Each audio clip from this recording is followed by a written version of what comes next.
अजीब बात यह है कि अपने आप को मुसलमान कहने वालों को इस्तेमाल किया मुसलमानों के खिलाफ। और इस बीच एक बड़ी खबर आपकी टीवी स्क्रीन पर। पाकिस्तान में भारत के दुश्मन की हत्या, आतंकी शेख यूसुफ अफरीदी की हत्या। लश्कर का टॉप कमांडर था शेख यूसुफ, अज्ञात बंदूकधारी हत्या करके फरार हुए। लेकिन सबसे पहले आज वो अनहोनी हुई है जो किसी ने सोची नहीं थी। यार what is this, it is shameful. हम इंडिया को जरा याद करते हैं कि इंडिया ने हम पर अटैक किया। साथ ही ये भी बताया कि हमले की मंसूबाबंदी पाकिस्तान से बाहर की गई है, जिसमें दुश्मन इंटेलिजेंस एजेंसी मुलव्वस है। कि 2021 के बाद भारत की इंटेलिजेंस एजेंसी रॉ ने पाकिस्तान में मुतादिद अफराद को कत्ल करने के लिए एक खुफिया मुहिम चलाई। यानी ये अगर आप सीधे सीधे लफ्जों में ये कहें तो एक और को टपका दिया गया है।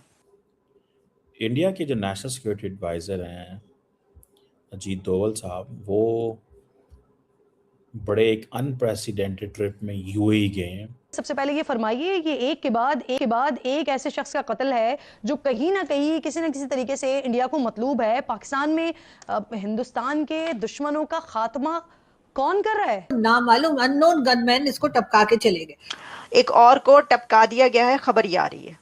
हम इसको इस तरह ले सकते हैं, वो आपको पता है कि टपक टपक के टपक रहे हैं, यानी कि कितने ही ज़्यादा टपकाए जा चुके हैं। कहीं किसी गली चौराहे कूचे में हर जगह से खबरें ही आती रहती हैं कि इसको मार दिया, उसको मार दिया। जगह जगह लोगों को टपकाया जाता रहा पहले, और ख़ास तौर पर जो ऐसे जिहाद से जुड़े हुए जिनको मुजाहिदीन कहा जाता था उनको टपकाया गया। नमस्कार दोस्तों, जैसा कि आप लोगों ने क्लिप में देखा, आतंकी संगठन लश्कर तोयबा के कमांडर शेख यूसुफ अफरीदी को पाकिस्तान के खैबर पख्तूनख्वा प्रांत में कुछ अज्ञात लोगों ने गोली मारकर 72 हुरों के पास पहुंचा दिया। मीडिया रिपोर्ट के मुताबिक हमलावरों ने अफरीदी पर कई राउंड गोलियां चलाई थी। अफरीदी लश्कर कमांडर हाफिज सईद का करीबी सहयोगी था और इस हमले के दौरान उसे भागने का कोई मौका नहीं मिला। अफरीदी को आतंकी संगठन लश्कर के खैबर पख्तूनख्वा क्षेत्र में होने वाले ऑपरेशन की एक अहम कड़ी माना जाता था। जांच एजेंसियां उसकी मौत को एक टारगेट हत्या यानी सोची समझी साजिश के तहत की गई हत्या माना है। शेख यूसुफ अफरीदी की हत्या उसी कड़ी का हिस्सा है जिसके तहत पिछले 2 सालों में पाकिस्तान में एक के बाद एक कई आतंकियों को 72 हुरों के पास भेजा गया है। पिछले महीने पाकिस्तान के लाहौर में एक टीवी स्टेशन के बाहर एक अज्ञात हमलावर ने लश्कर के संस्थापक सदस्य और एक वांटेड आतंकी आमिर हमजा को निशाना बनाया था। रिपोर्ट के अनुसार 67 साल का हमजा इस हमले में बुरी तरह से घायल हुआ है। उसके बाद से हम परेशान, हमारे लोग कह रहे जी पाकिस्तान हाई अलर्ट पर है, ठीक है, और हम देख लेंगे अगर बॉर्डर क्रॉस किया तो छोड़ेंगे नहीं इस बार, ठीक है। पिछली बार आगे, ठीक है, आप 1 नहीं 2 नहीं 3 नहीं 4 नहीं, आपने 9 जगह पर हिट किया, ठीक है, लेकिन हम सह गए। लेकिन अब हम नहीं सहेंगे, अब हम देख लेंगे। हम बिल्कुल तैयार, एकदम अलर्ट है। लेकिन हुआ क्या? हुआ ये कि जी बॉर्डर पे तो कुछ भी नहीं हुआ। बॉर्डर पे बिल्कुल मतलब वही जो थोड़ी मोड़ी दुशुम दुशुम चलती है ना, हल्की फुल्की, वो जो कहते हैं ना झनकार गीत माला, वो तो चल ही रही है। लेकिन उसके बाद हुआ ये कि जी लश्कर का एक आदमी टपका दिया। जी हाँ, यानी कि लश्कर यानी बोले तो ये, ठीक है, इसको टपका दिया गया। वो नामालूम अननोन गनमैन इसको टपका के चले गए। अब कहा यह जा रहा है कि हमारे कई ऐसे जर्नलिस्ट भी जो कि आजकल पीटीवी में भी लगे हुए, जाहिर है कि इतने अच्छे जूते साफ करेंगे तो पीटीवी में नहीं लगेंगे तो क्या होगा, तो पीटीवी में भी है।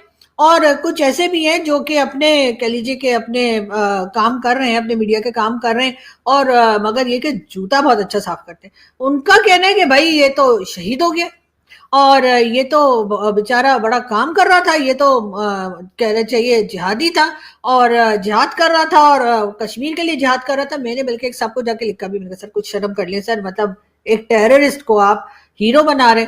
तो खैर उन्होंने जवाब तो मुझे देना जरूरी नहीं समझा, लेकिन मेरा ख्याल है कि हमारे यहाँ तो हमेशा से टेररिस्ट को हीरो बनाया जाता है। और जो ये कहते हैं ना कि जी टेररिस्ट है जी, उसका कोई मजहब नहीं है। हमारे यहाँ फौरन ये कह दिया जाता है, हमारे पॉलिटिशियन उठेंगे और अगर कहीं कुछ अटैक हो गया है, कोई बात हो गई है तो कहेंगे जी टेररिस्ट का कोई मजहब नहीं होता। अगर टेररिस्ट का मजहब नहीं होता, फॉर एग्जाम्पल आप जाइए किसी जगह पर, वहां पे 3 आदमी खड़े हो, उनमें से एक बोलेगा ओम, आप आराम से खड़े रहेंगे, मैं भी नहीं उधर आराम सुकून से खड़ी रहूंगी, कोई शॉपिंग कर रही हूँ करती रहूंगी।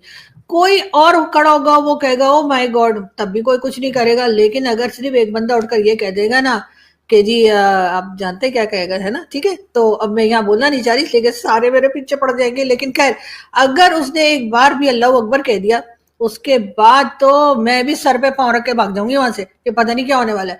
तो ये तो हमने इंप्रेशन बना दिया। अब ये और बातें कि अब हम कहे नहीं जी सारे मुसलमान ऐसे नहीं होते, सब लोग ऐसे नहीं होते। मैं खुद मुसलमान हूं, लेकिन मेरा तो कोई प्रोग्राम नहीं है कहीं जाके फटने फुटने का। लेकिन बात सारी है कि ये आदमी जो था ये टेररिस्ट था।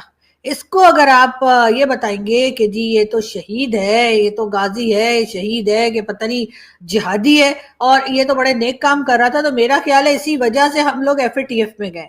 और FATF में हम इस वजह से नहीं गए कि जी हमें भारत ने कह दिया कि FATF में, भारत ने भी तो कोई सबूत तो दिए होंगे, और अगर नहीं दिए तो अब ये सारी हरकतें जो हम करते हैं वो क्या है। दूसरी तरफ हमें ये भी लगता है कि जी हम जिस तरह से लोगों को पनाह देते हैं, जिस तरह से इनको रखते हैं और उसके बाद कहते हैं कि जी हमारे यहाँ तो कोई जिहादी कैंप है ही नहीं, पता नहीं भारत ने क्यों अटैक कर दिया। लेकिन हाँ ये बात अच्छा है, मैं कहती हूँ कि भाई टारगेट किलिंग जो है ना वो सुसाइड बॉम्बिंग से बेटर होती है, इसलिए कि आपको पता होता है कि आपने किसको मारना है। आप जाइए मारिए, उसके चक्कर में जो है वो बेगुनाह लोग तो ना मारे जाएं। तो उसके बजाय मुझे लगता है कि ये अननोन गनमैन वाला आइडिया जो है ना वो ज्यादा बेटर है। लेकिन खैर अब कहा यही जा रहा है कि जी वो अननोन गनमैन आया और उसके बाद गायब हो गया और अब पता नहीं लग रहा कहाँ है, और सब यकीनन भारत की तरफ इशारा कर रहे होंगे कि जी भारत ने कहा था तो भारत ही कर रहा है। तो भाई ये काम तो आपको खुद कर लेना चाहिए था, भारत को क्यों आप जहमत दे रहे हैं। इसलिए कि ये सांप और बिच्छू और ये कह लीजिए जो बैकयार्ड में आपने पाल के रखे हैं, ये तो आपने अपने ही लिए नुकसान किया। पहले तो आपका ख्याल था कि शायद यहाँ निकल जाएंगे, पड़ोसियों को डस के वापस आ जाएंगे, लेकिन ये याद रखिए कि जो इधर उधर जाके दूसरों के लिए जो सांप आप छोड़ते हैं वो कभी ना कभी जाकर आपको खुद को भी डसता है। ये बात हर उस इंसान को याद रखनी चाहिए जो किसी भी दूसरे इंसान को तैयार करता है या किसी भी दूसरे इंसान को इस्तेमाल करता है किसी और के लिए, यानी किसी और को टारगेट करने के लिए, किसी और को नुकसान पहुंचाने के लिए। तो ये याद रखिएगा कि जो दूसरे को टारगेट करता है वो एक दिन आपको भी टारगेट करेगा, और अगर आपको यकीन नहीं है तो थोड़ा टाइम वेट कर लीजिए और देख लीजिए कि क्या होता है। तो बहरहाल पाकिस्तान कहता रहता है कि जी हम तो खुद जो है वो टेररिस्ट के कह लीजिए कि टेररिज्म के शिकार हैं, हमने तो जी दहशतगर्दी की जंग लड़ी है। बिल्कुल लड़िए, और दहशतगर्दी की जंग तो आपको लड़नी ही पड़ेगी ना जब आप दहशतगर्दों को पालेंगे अपने मुल्क में और आप ये समझेंगे कि वो कहीं और जाकर कोई नुकसान करेंगे, तो फिर वो आपके यहाँ भी नुकसान करेंगे, इसलिए कि उनको तो आदत पड़ चुकी है।